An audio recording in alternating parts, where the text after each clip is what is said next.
се слуша? Ластовици, Блаже Конески. Взори пискаат ластовиците. Птици, врз кои ноќта и денот се делат. Ние сме брзи совалки, пискаат, што ткаеме нејасна преѓа на тајната. Самракот ни е нашата стихија и се што е мигновен допир на граница. Водата со воздухот како ги порабуваме сте не гледале, но нема в небо никаква трага од нашата стихија. Така пискаат ластовиците.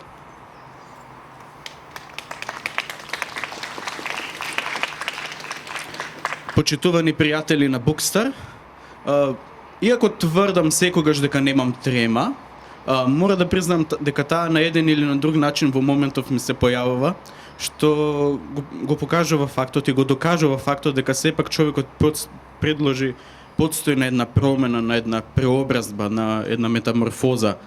И во духот на таа метаморфоза и овогодинешното читање на јубилејното 10-то издание на BookStar со име Преобразбата. Да не должам многу, би сакал да се заблагодарам на Градската библиотека Браќа Миладиновци и нејзината директорка Снежана Стојчевска, која што ни го отстапи просторот. Ви се заблагодарувам вам што сте присутни овде на ова книжевно читање. Ќе ви ги представам накратко авторите. Кристијан Новак од Хрватска. Фарук Шехиќ, Босна и Херцеговина. Здравка Евтимова, Бугарија. Жозе Луиш Пејшото, Португалија. Мирженка Чехова, Чешка. Оливера Ќорвезироска, Васко Марковски, Билјана Стојановска, Живко Гроздановски, што не го гледам овде, и Ана Голејшка-Џикова. Прв кој што ќе настапи на сцена е Кристијан Новак. Повелете.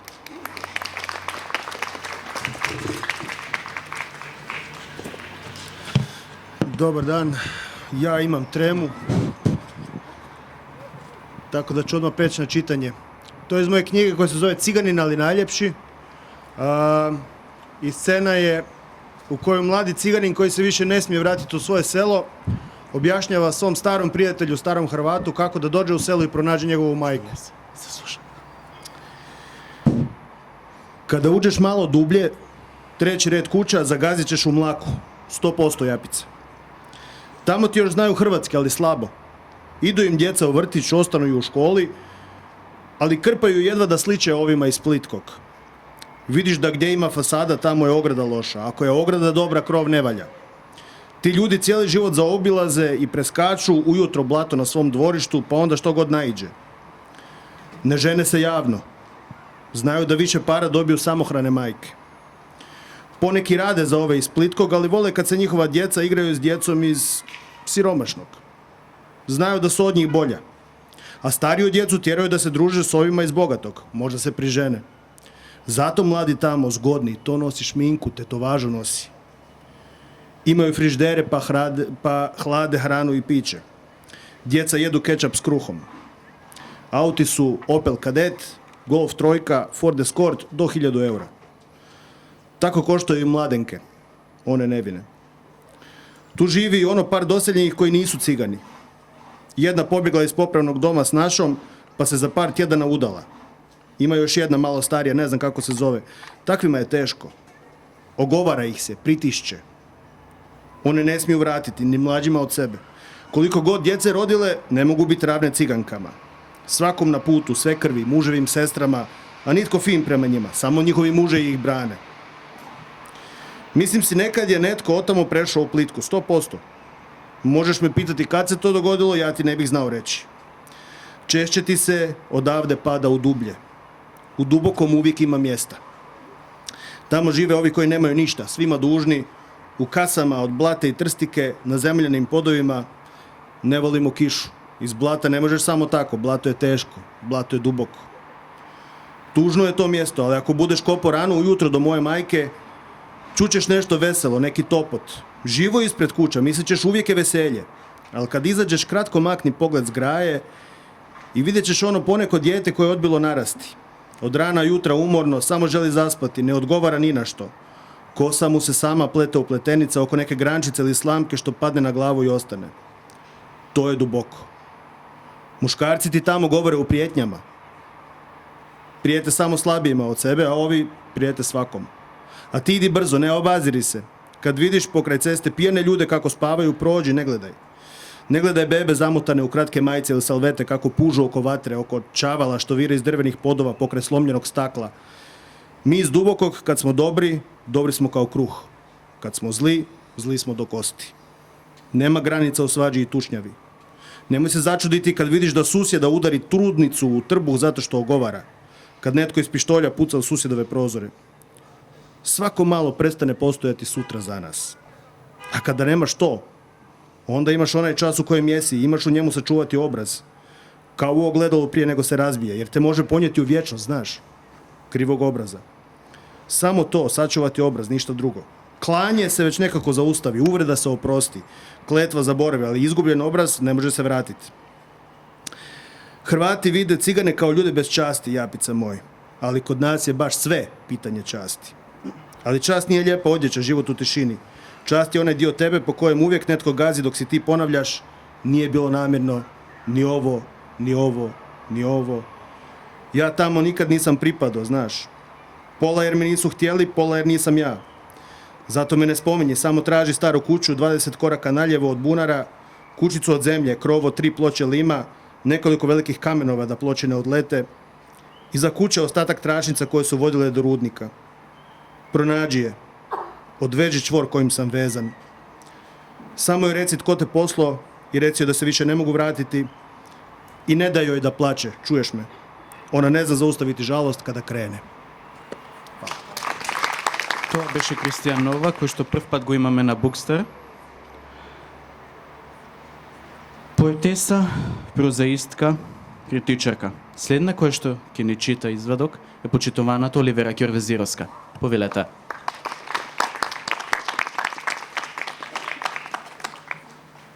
Благодарам. Поздрав за гостите и за сите присутни.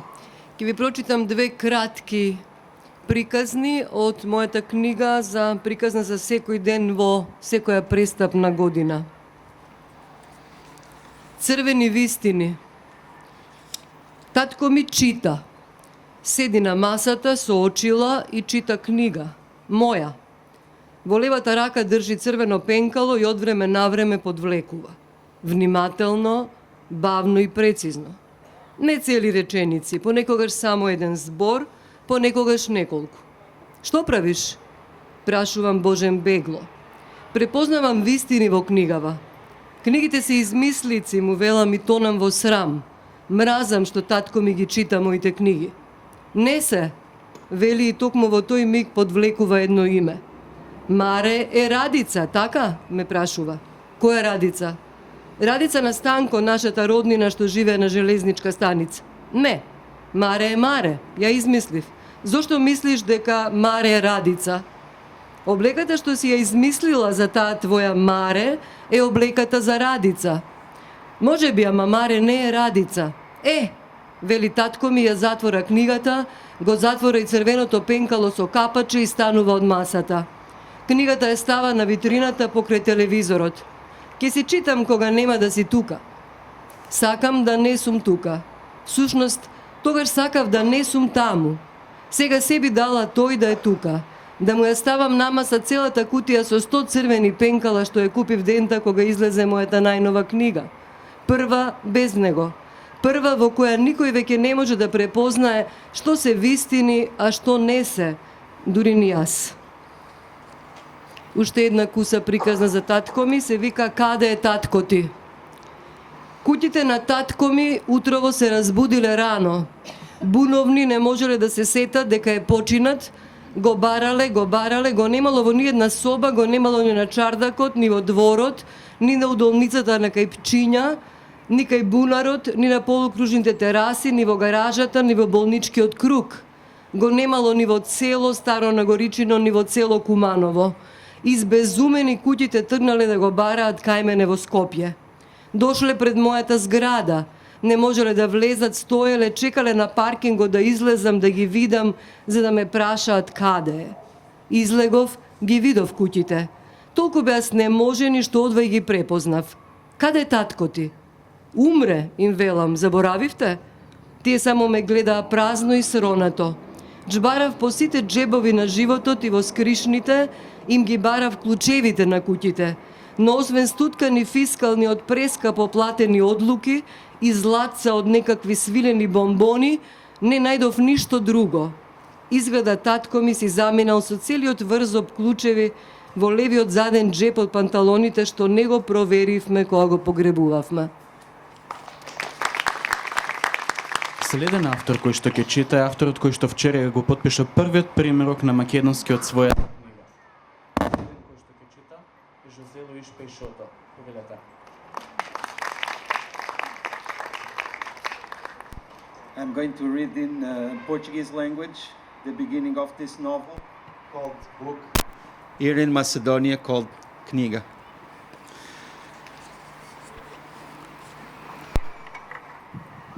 A mãe pousou o livro nas mãos do filho. Que mistério! O rapaz não conseguia imaginar um propósito para o objeto que suportava. Pensou em cheirá-lo, mas a porta do quintal estava aberta. Entrava luz. Havia muita vida lá fora. O rapaz tinha 6 anos. Fugia-lhe a atenção. Distraiu-se, mas não se desinteressou pelo livro. Apenas deixou de o interrogar enquanto objeto em si começou a questioná-lo de maneira muito mais abstrata, enquanto intenção, enquanto a mãe disse o nome do filho, Ilídio. O rapaz, Ilídio, estava nesse momento a tentar imaginar a vontade da mãe, o que pretendia ao entregar-lhe aquele livro que era grande demais para as suas mãos, mas que não era demasiado pesado. A mãe voltou a dizer o nome do filho, Ilídio, e as cores da mãe voltaram a definir-se diante dele. Escuta. Esta palavra simples, de sílabas simples, foi entendida pelo Ilídio de modo completo. Estava a ouvi-la antes de ser dita e continuou a ouvi-la no silêncio que se lhe seguiu. Aquela voz a dizer aquela palavra fazia parte do Ilídio. Podia ouvi-la na cabeça sempre que quisesse. Em certas noites, quando se agarrava à mãe, ao quente, sem ser capaz de dormir, ouvia pedaços da voz da mãe, rasgados, a passarem-lhe pela cabeça como serpentinas. Numa dessas noites, ou em várias, é bem possível que tenha distinguido essa maneira de paz com que a mãe sempre lhe dizia: escuta. Havia tons de voz que a mãe só utilizava para certas palavras ou expressões, como quando se saturava e dizia por favor, a esculpir cada consoante com um grande silêncio entre por e favor, a soprar no fim, ou como quando dizia ora, é só lérias e mais lérias e dava uma gargalhada, ou como quando dizia tu queres é remolgaria e parodim, e parecia que estava a cantar. Não faltariam exemplos de palavras que conseguia lembrar na voz da mãe. Now a little poem in Portuguese. Na hora de pôr a mesa, éramos 5. O meu pai, a minha mãe, as minhas irmãs e eu. Depois, a minha irmã mais velha casou-se. Depois, a minha irmã mais nova casou-se. Depois, o meu pai morreu. Hoje, na hora de pôr a mesa, somos 5. Menos a minha irmã mais velha, que está na casa dela. Menos a minha irmã mais nova, que está na casa dela. Menos o meu pai. Menos a minha mãe viúva. Cada um deles é um lugar vazio nesta mesa onde come sozinho. Mas irão estar sempre aqui. Na hora de pôr a mesa, seremos sempre 5. Enquanto um de nós estiver vivo, seremos sempre 5. Now, the same poem in English. When it was time to set the table, we were 5. My father, my mother, my sisters, and me. Then, my older sister got married. Then, my younger sister got married. Then, my father died. Today, when it's time to set the table, we are 5. Except for my older sister, who is at her house. Except for my younger sister, who is at her house. Except for my father. Except for my widowed mother. Each one of them is an empty place at this table where I eat alone. But they will always be here.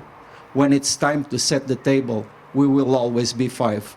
As long as one of us is alive, we will always be 5. Следна која што ќе чита е поетесата која што пред неколку месеци го крштеваше своето најново поетско новороденче. Ја поканувам Билјана Стојановска.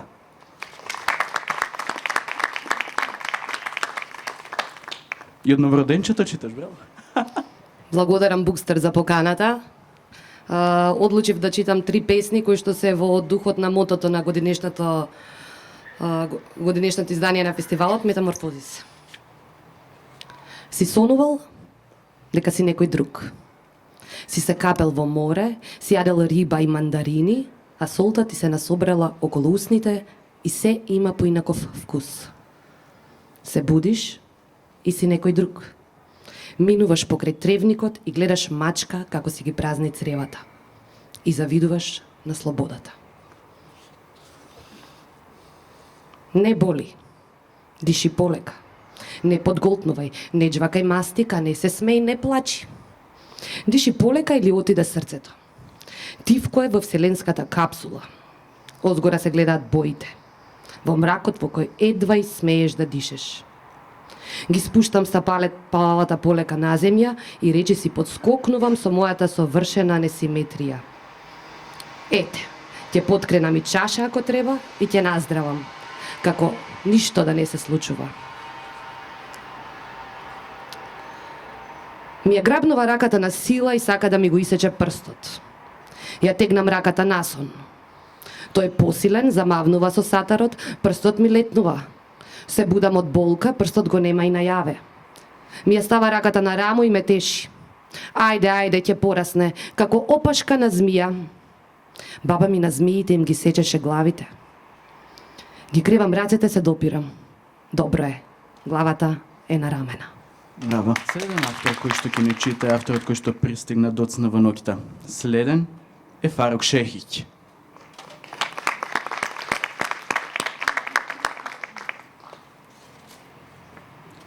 Dobar dan, ja ću pročitati odlomak iz romana koji se zove knjiga Uni, koji je preveo i objavio pokojni Igor Sekovski. Ispravite mikrofon slobodno.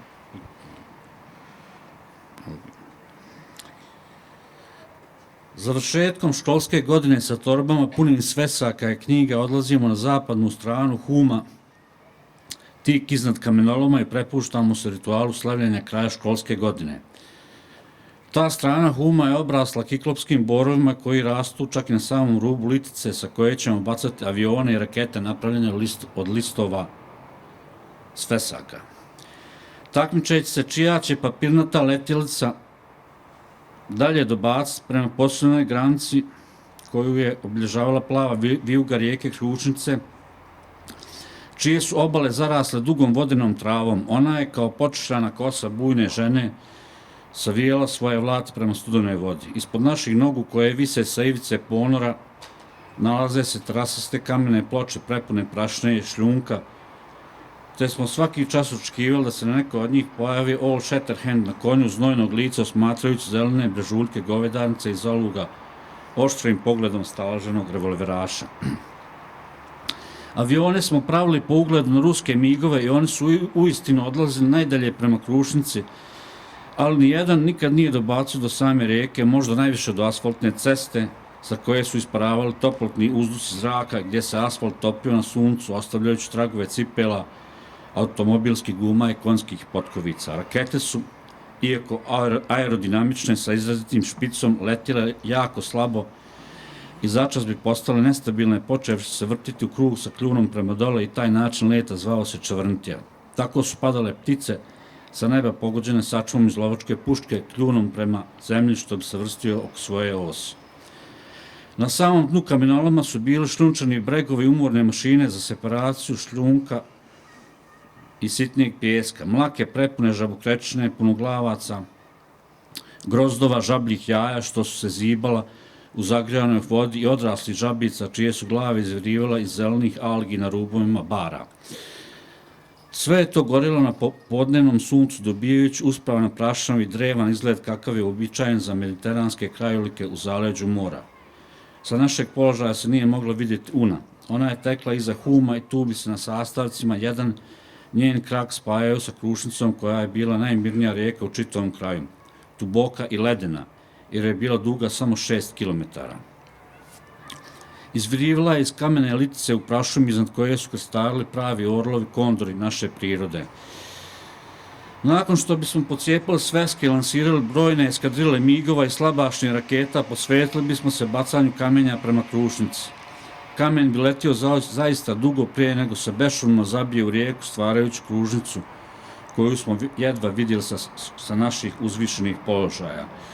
Od svih nas Duda je imao moć baciti kamen ravno do Krušnice i ta sposobnost je bila na cijeni, jer je Duda mogao pogoditi na kraćoj udaljenosti komarca u lijevom udu.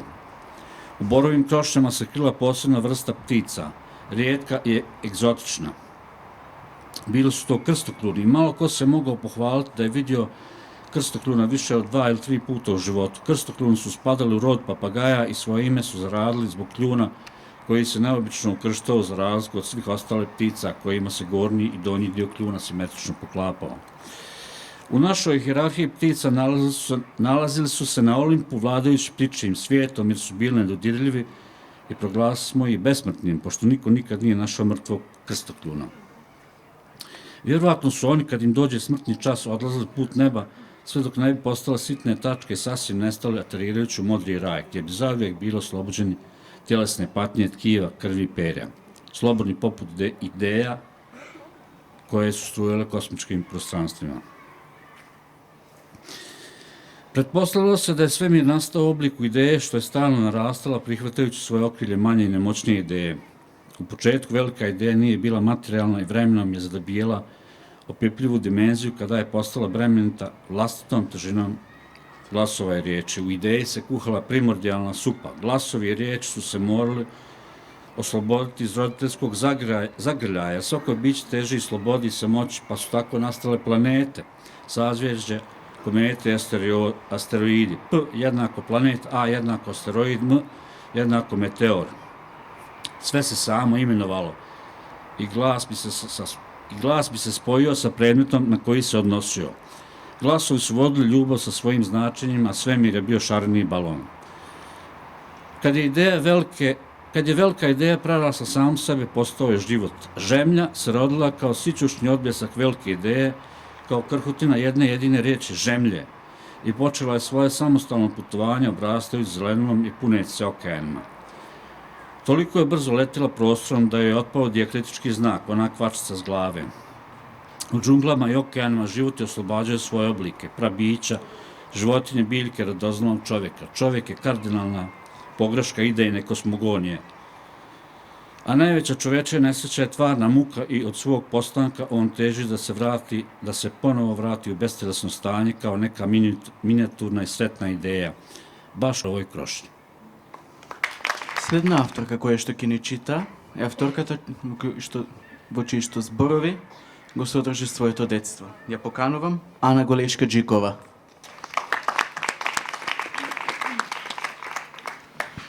Добар ден и честитки за 10 години успешно креирање приказна во градот. Ќе ви прочитам 2 песни, прво на македонски, а потоа на англиски. Изгледа некаде на друго место умирам, а на моето место се раѓа ново дете. Вилински кончиња пливаат во воздухот, мирисот на идно лето се задржува на трепките, на камењата, на индиго пеперутките. Изгледа некаде на друго место во кругот лежам како ранета птица. Еднаш така се пошегував и реков: сакам да сум патка. Ама патките не летаат, ми рече сестра ми. Ако? На друго место лежат моите останки. Некој доаѓа на нив, остава парче леб, маслиново масло, роза. Не е крај море. Од тие солта ќе ги нагризеше моите сетила. Изгледа некаде на друго место јас сум веќе поинаква, пилот во невреме кој на патниците им чита молитва. На моето место се раѓа ново дете. Го гледам, кристално јасно, со виолетова круна, со бела прозрачна мисла и место грло струна. Приносот е тежок. Се меша звучниот етер. Гледам во екран жежок. Од мене останува само ветер. На моето место се раѓа ново дете.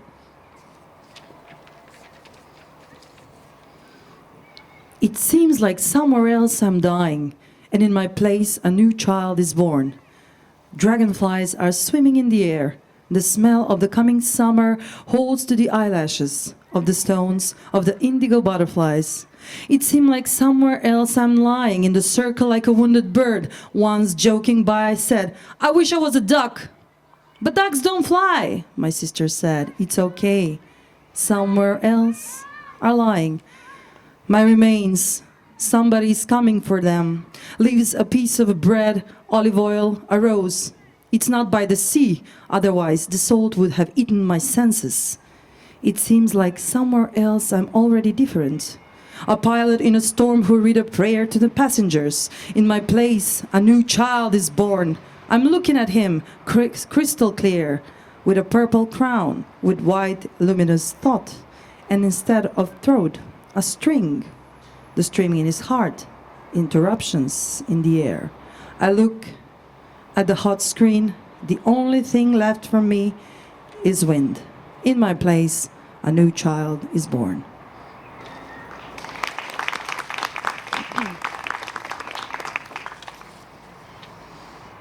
Никогаш не сум видела море. Никогаш не сум видела море, ми вели баба ми на сон. Во дланката имам бисер, школката ми е до ушната ресичка, те чекам бабо да ги кренеш сите мориња, да почнам да живеам како спасеник, случајно изваден на брегот од рибар. Што мислеше дека сум сирена? Аларм за животот. Никогаш не сум видела море што се претвора во песна, дури ни сега кога во матката имам китови убици и наместо раце имам крилја од галеби, трупот ми е бродски, врз мене умираат пијани морнари. Главата ми е светилник, во мракот удирам во карпите, барејќи ја длабочината до тебе, горе, ти што никогаш немаше видено море. I have never seen a sea, says my Nana in my dream. In my hand I hold a pearl, the shell reaches to my earlobe. I'm waiting for you, Nana, to rise up all the seas, to begin living a life of a survival, accidentally taken out on the shore by a fisherman that has mistaken me for a mermaid, alarm for life itself. I have never seen a sea that turns into a song. Not even now, when in my womb I have killer whales and dove wings instead of hands. My corpse resembles a ship. Upon me, drunken sailors fall dead. My head is a lighthouse. In the darkness, I hit into the rocks, seeking the deepness towards you, up above. You, who has never seen a sea. For all the women before and after us. Следна авторка која што ќе ни чита, е авторката која што вчера го даде најемотивното интервју за BookStar. Следна не чита Здравка Евтимова.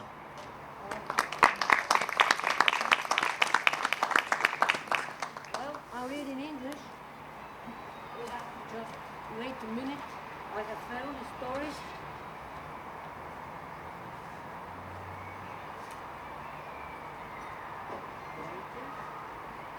Yeah. Здравка, моля вас на микрофона. It is called, the story is called Кръв от картица, Blood of a Mole, in English. Few customers visit my shop. They watch the animals in the cages and seldom buy them.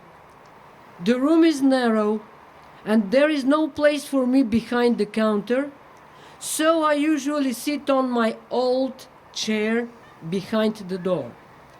Hours I stare at frogs, snakes, and insects. Teachers come and take frogs for their biology lessons. Fishermen drop in to buy some kind of bait. Just a moment, I have to change.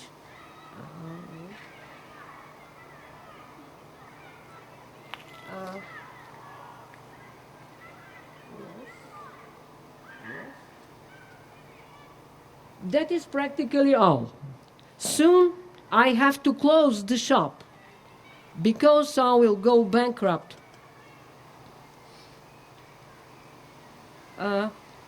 One day, a strange small woman entered my room. Her face looked frightened and gray. She approached me, her arms trembling, unnaturally pale, resembling two dead fish in the dark. The woman did not look at me, nor did she say anything. Her elbows reeled, searching for support. It seemed she had not come to buy lizards and snails. Perhaps she had simply felt unwell, and I looked for help at the first open door she happened to notice. I was afraid she would fall, and I took her by the hand. She remained silent and wrapped her lips with a handkerchief. I was at a loss. It was very quiet and dark in my shop. I have to find again the place with this one. I'm sorry. Just a moment, please. Have you mouse here? She suddenly asked. Then I saw her eyes. They resembled old cobwebs with a little spider in the center, the pupil. Moles? I muttered. I had to tell her I never had sold moles here, and I had never seen a mole in my life. The woman wanted to hear something else, an affirmation. I knew it by her eyes, by the timid stir of her fingers that reached out to touch me. I felt uneasy, staring at her. I have no moles, I said. She turned to go, silent and crushed, her head drooping between her shoulders. Her steps were short and uncertain. Hey, wait, I shouted. Maybe I have some moles here. I don't know why I acted like that. Again, a short pause to change the page. Yes. Her body jerked. There was pain in her eyes. I felt bad because I couldn't help her. The blood of a mole can cure sick people, she whispered. You only have to drink 3 drops of it. I was scared. I could feel something evil in the dark. It eases the pain at least, she went on dreamily, her voice thinning into a sob. Are you ill? I asked. The words whizzed like a shot in the thick, moist air and made her body shake. I'm sorry. My son is ill. Her transparent eyelids hid the faint, desperate glitter of her glance. Her hands lay mute on the counter. Her narrow shoulders looked even narrower in her frayed coat. A glass of water will make you feel good, I said.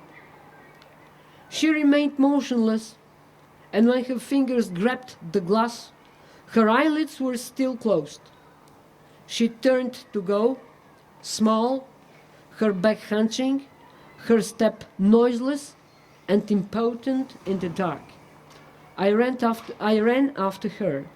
I had made up my mind. I'll give you blood of a mole, I shouted. The woman stopped in her tracks and covered her face with her hands. It was unbearable to look at her.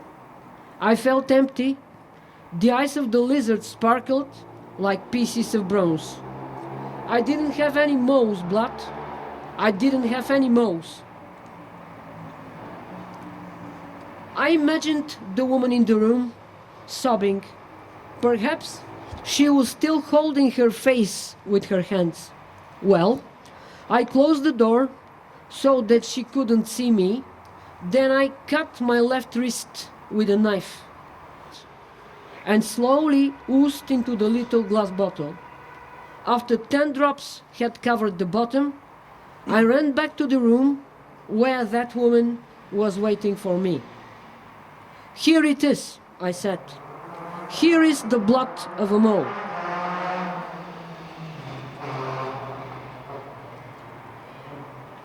She didn't say anything, just stared at my left hand. The wound still bled slightly, so I thrust my arm under my apron. The woman glanced at me and kept silent. She did not reach for the glass bottle, rather she turned and hurried towards the door. I overtook her and forced the bottle into her hands. It's the blood of a mole. She fingered the transparent bottle. The blood inside sparkled like dying fire. Then she took some money out of her pocket. No, no, I said. Her head hung low. She threw the money on the counter and did not say a word. I wanted to accompany her to the corner. I even poured another glass of water for her, but she would not wait. The shop was empty again, and the eyes of the lizards glittered like wet pieces of glass. Cold, uneventful days slipped by. The autumn leaves whirled hopelessly in the wind, giving the air brown appearance. The early winter blizzards hurled snowflakes against the window and sank in my veins. I could not forget that woman. I had lied to her.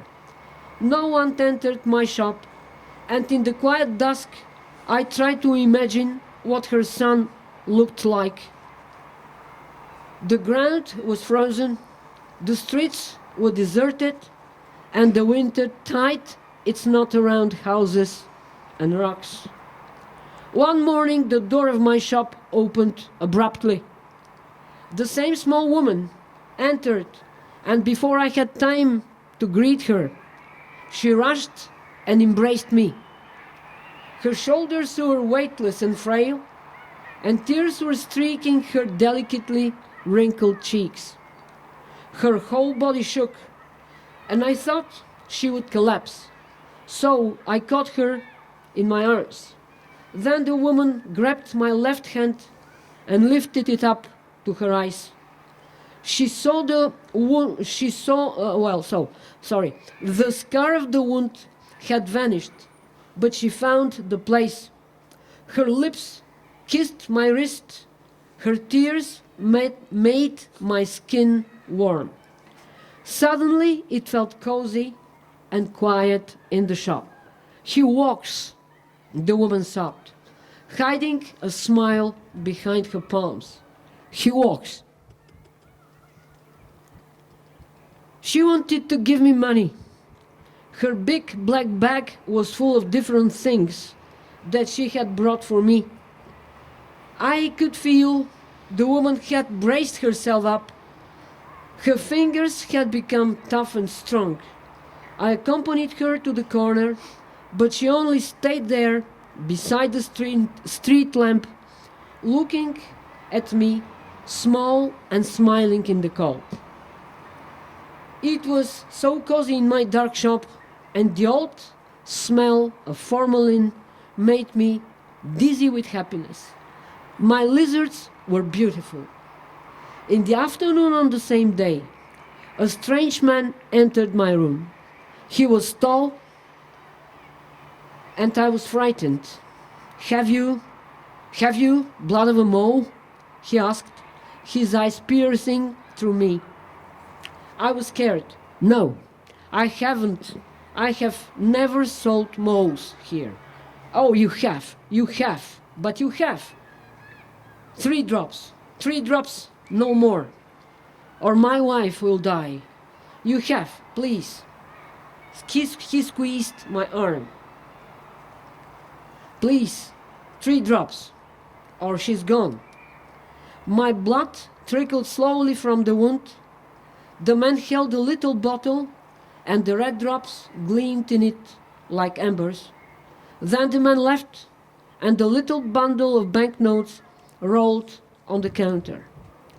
On the following morning, a great whispering mob of strangers waited for me in front of my door. Their hands clutched little glass bottles. Blood of a mole! Blood of a mole! They shouted, shrieked, and pushed each other. Everyone had a sick person at home and a knife in his hand. Thank you. Следен автор кој што ќе ни чита авторот кој што ги шета авторите. Авторот кој што е задолжен за дел од програмата на BookStar. Го поканувам Васко Марковски.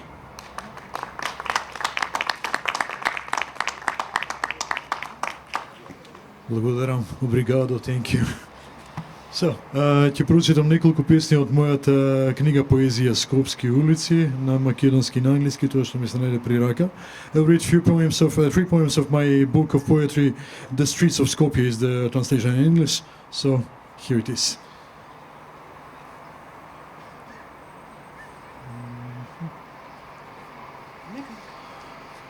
Лажна мобилизација. Со штотоку развиен филм излегувам од фотостудио. Две-три девојки, седнати на кафе цигара, на зидче покрај соседниот дуќан, ме сепнаа со муабетот. Не ми се верува. Зарем уште некој го прави тоа? Ми дојде смешно, но не ме озборуваа мене. False mobilization. With a freshly developed film, I walk out of the photo store. 2 or 3 girls sitting for cigarettes and a coffee on seat wall next to the nearby shop startled me with their conversation. Hey, I cannot believe it. Does anybody still do that? I found it amusing, but they were not gossiping about me. Приказ на, in the sense of foreign languages today, во смисла на странски јазици денеска, ќе прочитам една песна, I will read a poem related with it. Приказна за Вавилон од конференциската сала. Албанка зборува англиски. Македонец ја преведува на турски, за да ја разберат турците. Црногорка ја преведува на српски, за да ја разбере словенката. Албанец ја преведува на албански, за да разберат албанците. Следниот панелист чека да му дојде редот. A tale of Babel from the conference room. An Albanian lady is speaking English. A Macedonian guy is interpreting her into Turkish so that the Turks can understand her. A Montenegrin lady is interpreting her into Serbian so she can be understood by the Slovenian lady. An Albanian guy is interpreting her into Albanian so the Albanians can understand too. The next panelist is waiting for his turn.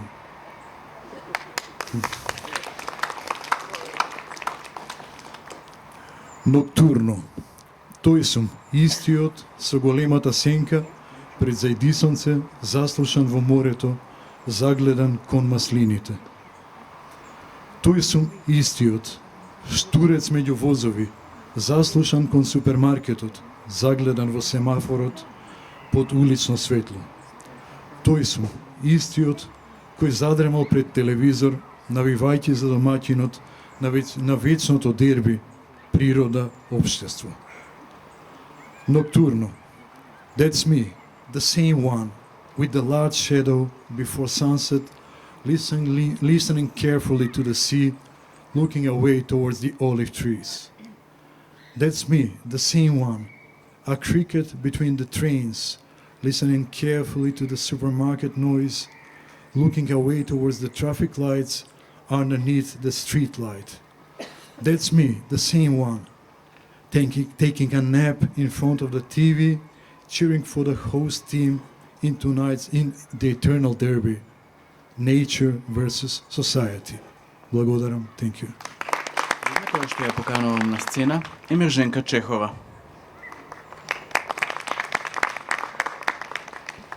Hello, how are you doing?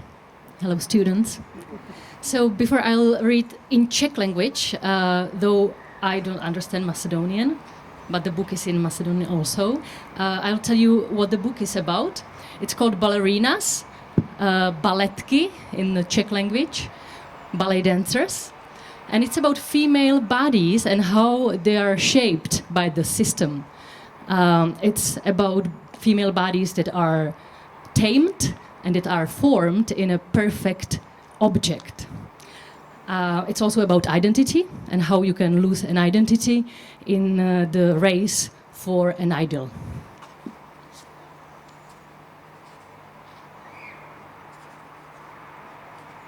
So this is the first chapter. I raz, i dva, i tři, i čtyři. Korepetitor neomaleně buší do černého Petrofa a je mu úplně jedno, že každým milimetrem svého těla právě prodáváš svoji duši. Dáváš jí v šanc nepřítomnému pohledu mistroví. Otvíráš skořápku, vpouštíš démony a odstřeluješ mysl za horizont. Všechny jste spící krasavice v 8 ráno nastoupený ve stejnodresech, stejnopunčocháčích, stejnopiškotech, stejnodrdolech, stejnoúsměvech, stejnoosudech budoucích lůzrů, stejno zdeptaných malých dušiček, který se po zbytek života budete snažit vzkřísit k vědomí sebe sama jako rovnoprávný bytosti. Žizel zešílí z nešťastné lásky a zemře. Stane se vílou, která cestní k smrti. I5, I6, I7, I8. Bílý nadýchaný šaty, ve kterých vypadá, jako by se vznášela, jako by levitovala nad zemí. Točí se jako médium, jako rozfoukaná pampeliška. Budeš tančit až k smrti. Pro lásku se obětuješ. Pauza. Demi-plié. První, druhá, čtvrtá, pátá pozice. Pak sklus, předklon, záklon, attitude na pološpičce. Výdrž! Obě paže styče a balanc, neže spadneš. Soustřeď se, vydrž. Víš to zadní koleno vytoč ten nárt, ať máš linku, kontralopatka, vyšší pološpička, žádná křič v lejtku. Úsměv číslo 12. Ironicky dodává profesorka, když vidí, jak všechny rudnete, protože v té výdrži na špičce jedné nohy s druhou to vysoko zvednutou strašně všechno bolí. Jsi Žizel, která z nešťastné lásky zrazena umírá. Otočka a battement tendu. Stará kombinace ze včerejška. 4krát vpřed na jednu dobu, 2krát triola, zakončená v plié. To samý do strany dozadu a zase do strany. Proč je strana 2krát? Chodidlo je žehlička. Žehlím si svatební šaty. Plié stlačuješ, jako by se chtěla propadnout do svého špatně udusaného hrobu. Předkláníš se, jako bys v mdlobách upadala do šílenství. Ždímala z těla poslední kapku života. Nemáš sebou v těch 3 rychlých. A pak kloš, kloš, kloš, kloš, kloš, si klošárt. Bezdomovec, hadrák, věchýtek zbylý energie. Krása v utrpení. Vydrží všechno. Bílý dějství je v Žizel, stejně jako v Labutím, to nejkrásnější. Nástup víl, všech nevěst, který zemřeli před svatbou, v bílejch, dlouhých, průsvitných závojích. Reviálka ještě spuštěná. Vidíš je skrze bílej dým. Myrta je jejich královna, královna víl. Ronde Jean par terre. Všechno se točí v kruhu. Všechno se 100krát opakuje. Denní koloběh, každý den to samý. Ronde jambe en l'air. Kruhy nohou jen od kolene. Ruka ti tuhne ve druhé pozici, jak se snažíš opřít o vzduch.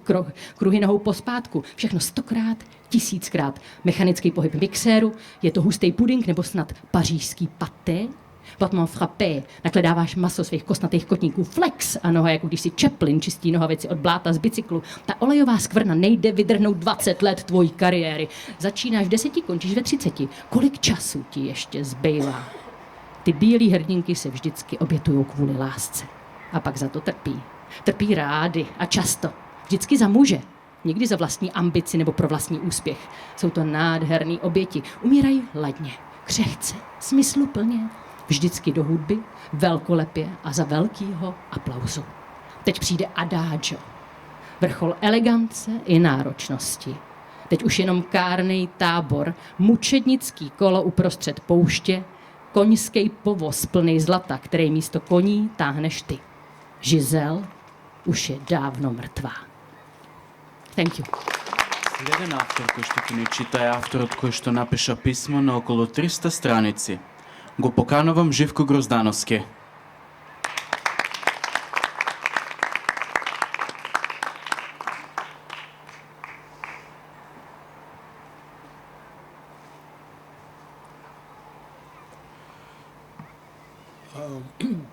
Welcome everyone. Здраво на сите. Јас ја носам својата последна книга со себе и ќе читам на македонски јазик. I have my last book with me, and I will be reading in Macedonian language. Извадок од писмо за Глорија.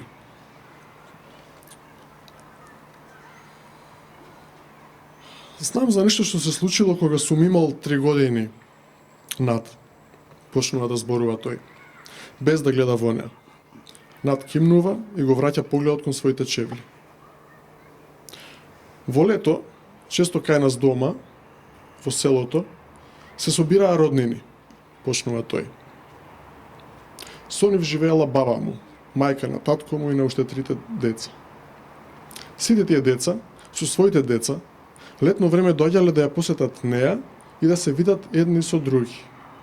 Во тие неколку дена, нивните родители, чичковци, тетки, стрини, сите седеле под лозницата пред куќата со ракија и со мезе, а тој и другите деца трчале наоколу низ гумното.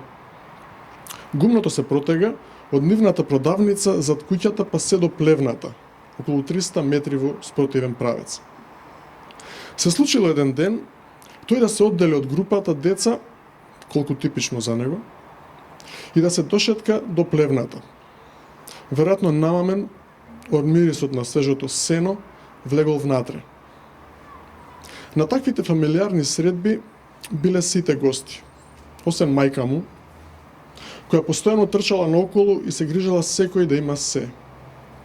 Ништо чудно што не забележала кога тој влегол во плевната.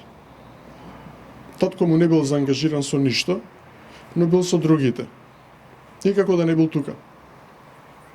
Во слични ситуации децата обично сами се следат и колку толку внимаваат едни на други.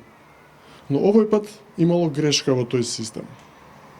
Тој пак, кога влегол сам во плевната, некако успеал да подигне една откована штица на подот и за секунда да го снема во мракот на шталата, сместена веднаш под плевната.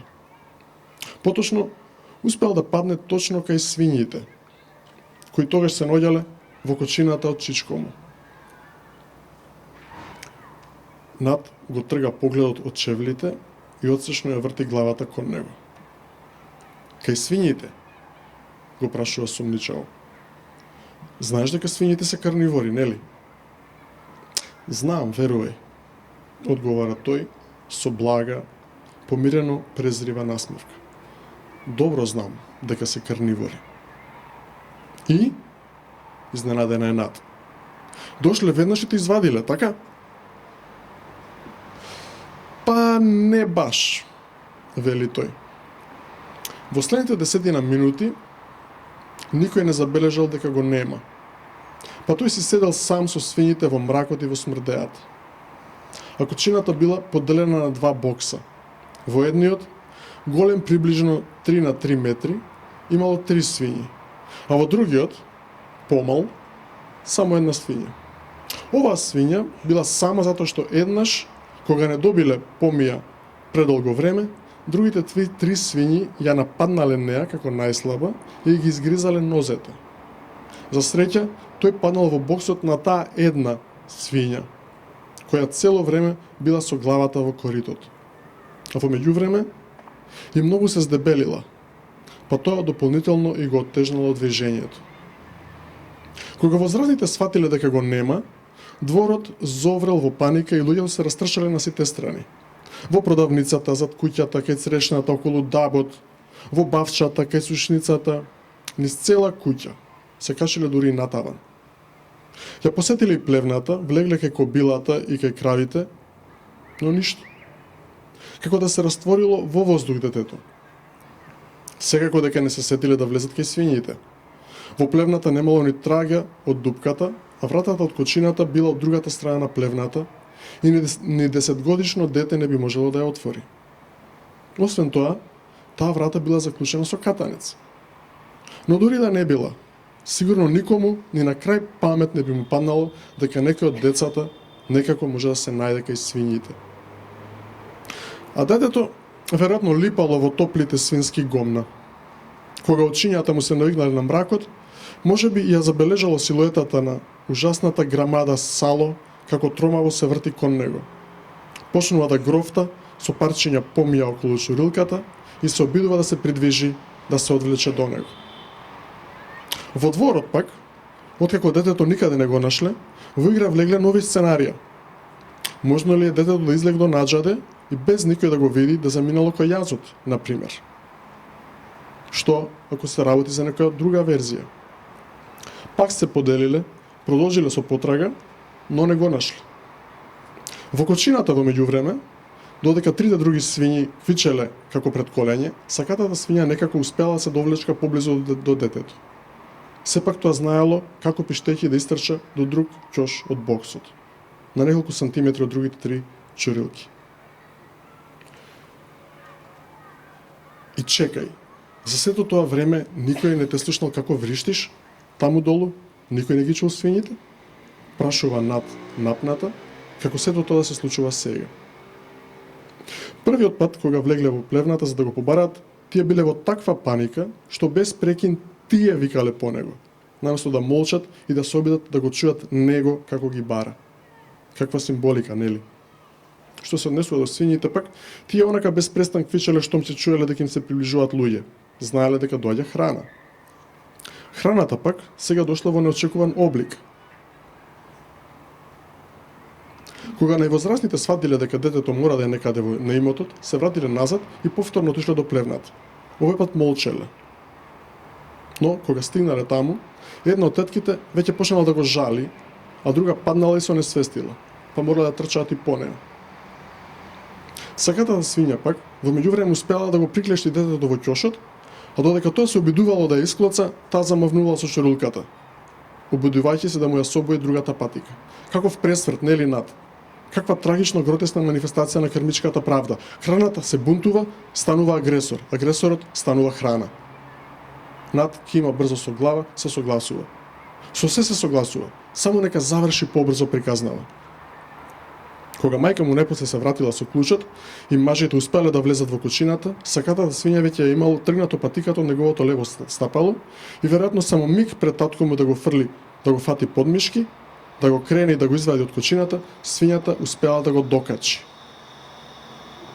И ја крева над едната дланка пред устата.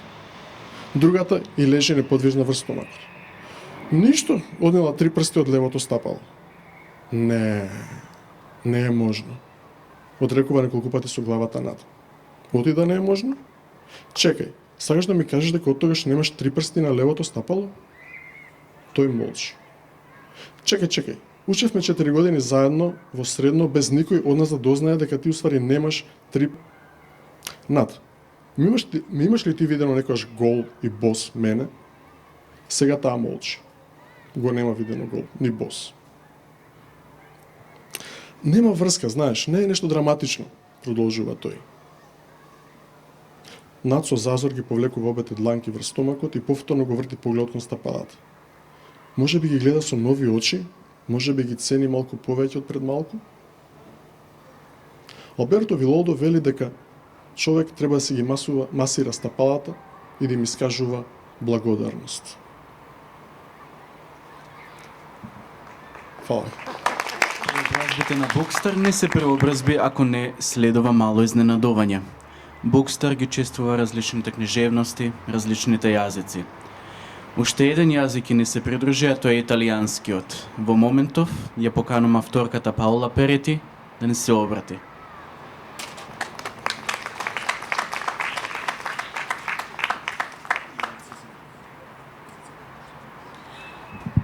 Thanks. I will not read because I am in trouble with my eyes. I have a serious disease, as Mafalda, the main character of my first novel. The title is The Distance Between Me and the Cherry Tree. In Italian, La distanza tra me e il ciliegio. But I can give you the very little beginning of the novel. First in Italian. Tutti i bambini hanno paura del buio. Il buio è una stanza senza porte e senza finestre, con i mostri che entrano e ti mangiano. Io ho paura solo del mio buio, quello che ho dentro agli occhi. Now in English. All the children have fear of the dark. The dark is a room without windows and without doors, with monsters who come in and eat you. I am scared only by my darkness, the one that I have inside my eyes. Преобразбите продолжуваат вечер во лабораториум. Дојдете, преобразете се.